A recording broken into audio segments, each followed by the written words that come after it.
माननीय सभासदों, माननीय अध्यक्ष जी,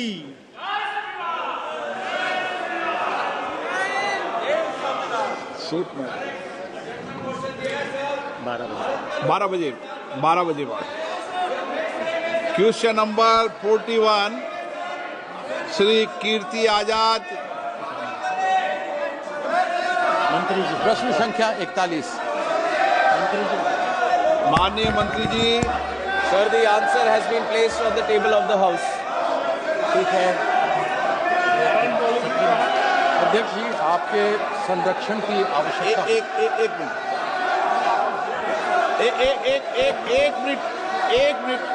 एक मिनट प्लीज। माननीय सदस्यगणों, आपकी चिंता सरकार के ध्यान में है और ये विदेश नीति का मामला होता है, दूसरे देश का विषय है, भारत सरकार के संज्ञान में। इसलिए मेरा आपसे निवेदन है कि प्रश्नकाल महत्वपूर्ण समय होता है और प्रश्नकाल के महत्वपूर्ण समय में मतदाताओं की चिंताएं, उनकी समस्याएं, उनकी कठिनाइयों को हम उठाने का प्रयास करते हैं और सरकार जवाब देती है।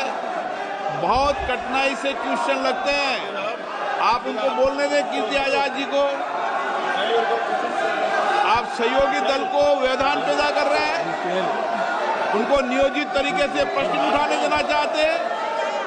नियोजित तरीके से सदन को व्यवधान करना, सदन में गतिरोध पैदा करना, ये संसदीय परंपराओं के अनुरूप नहीं है। मेरा आपसे आग्रह है, आप अपने अपने विषय में उठे। 12 बजे आपका विषय आएगा, उस समय आप चर्चा करना। अध्यक्ष महोदय, मुझे आपके संरक्षण की आवश्यकता पड़ेगी। मैंने प्रश्न पूछा जो पहले भी एक बार पूछा जा चुका है पिछले सदन में। यहाँ पर जवाब 2023 में सिविल एविएशन मंत्रालय ने दिया था और अभी भी उन्होंने कहा है कि नमो drone DD scheme ministry of agriculture and farmers का मैं समझ में आता है। मुझे आश्चर्य है कि civil aviation, department of fertilizer और डिपार्टमेंट ऑफ एग्रीकल्चर में आपसी विरोधाभास है।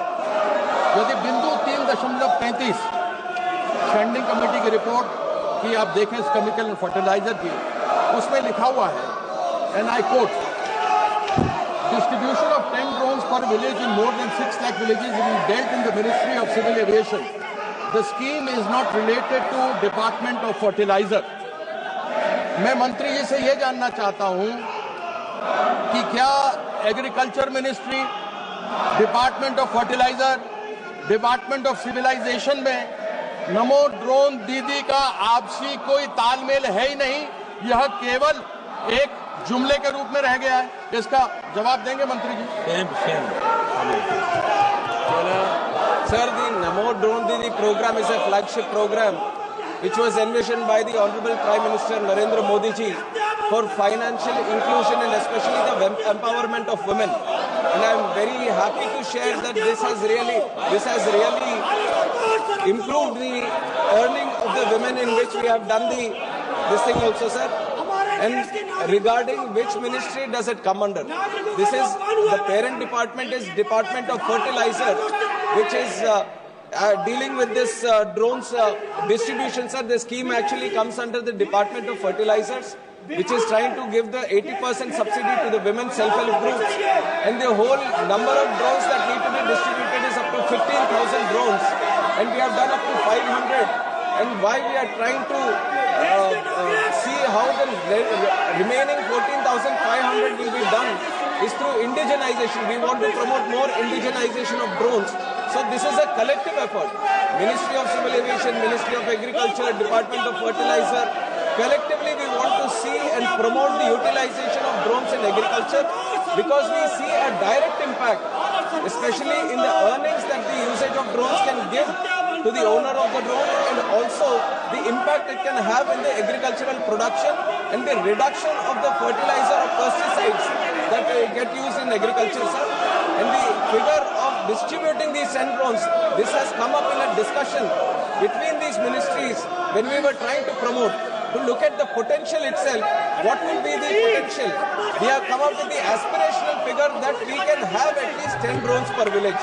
And initially through the Namo Drone Didi program, we are doing 15,000 drones. Distribution 500 have been done. And in the remaining time period, stipulated time for the Drone Didi in these 3 years, we are going to see that the remaining 14,500 drones are also going to be distributed. Supplementary sir देखिए विरोधाभास आ गया। मैंने कहा मुझे आपके संरक्षण की आवश्यकता है। 3.33 स्टैंडिंग कमेटी की जो रिपोर्ट है उसमें लिखा हुआ है, and I quote, distribution of 10 drones per village is more than 6 lakh villages is being dealt in Ministry of Civil Aviation. This scheme is not related to Department of Fertilizer. अभी मंत्री जी ने कहा कि डिपार्टमेंट ऑफ फर्टिलाइजर का है, लेकिन ये standing committee की रिपोर्ट है जो बोलती है कि नहीं है। तो मैं ये जानना चाहता हूं कि ये स्कीम है तो किसका है। लेकिन इस पर आगे बढ़ते हुए मेरा प्रश्न है कि मंत्रालय ने माना है, क्या यह सच नहीं है कि मंत्रालय ने माना है कि 6.6 लाख गांव के अंदर ड्रोन देने हैं, और यदि एक गांव में 10 ट्रैक्टर हैं तो 10 ड्रोन, यानी 6.6 लाख गांव के अंदर 66 लाख ड्रोन की आवश्यकता है जो मंत्री जी ने माना इनको प्रोवाइड करना है।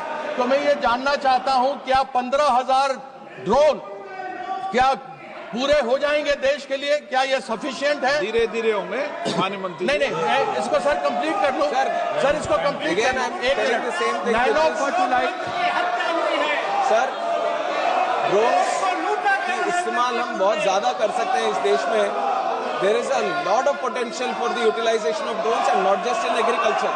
I have 50 use cases in 12 departments itself, and the use cases are limitless. The possibilities are endless.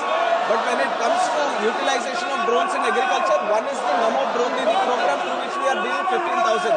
And when it comes to these 10 drones per village and 6 lakh villages, this is an aspirational figure that we have. How do we see the future applications? We are ensuring we have something in mind so that we have a direction in which we can move forward, and there is no special scheme for the distribution of drones, but we have a figure in mind of what the potential can be, which we are trying to see that we can encourage the industry to ensure more use cases come under drone applications. Question number 42 Shri Dhairyasheel Sambhajirao Mane. Dhairyasheel Sambhajirao माने। माननीय मंत्री जी। सुधीर गुप्ता। माननीय अध्यक्ष जी। सुधीर गुप्ता जी। माननीय अध्यक्ष जी, मुझे प्रश्न क्रमांक 42 पर बोलने का अवसर दिया, बहुत बहुत धन्यवाद। मैं आपके माध्यम से माननीय मंत्री जी को धन्यवाद भी दूंगा कि जल गुणवत्ता और निगरानी के लिए और देश में एक मैकेनिज्म विकसित किया है, और इसके लिए जो गाइडलाइन जारी किया उसको संक्षिप्त पुस्तिका के रूप में प्रकाशित भी किया है।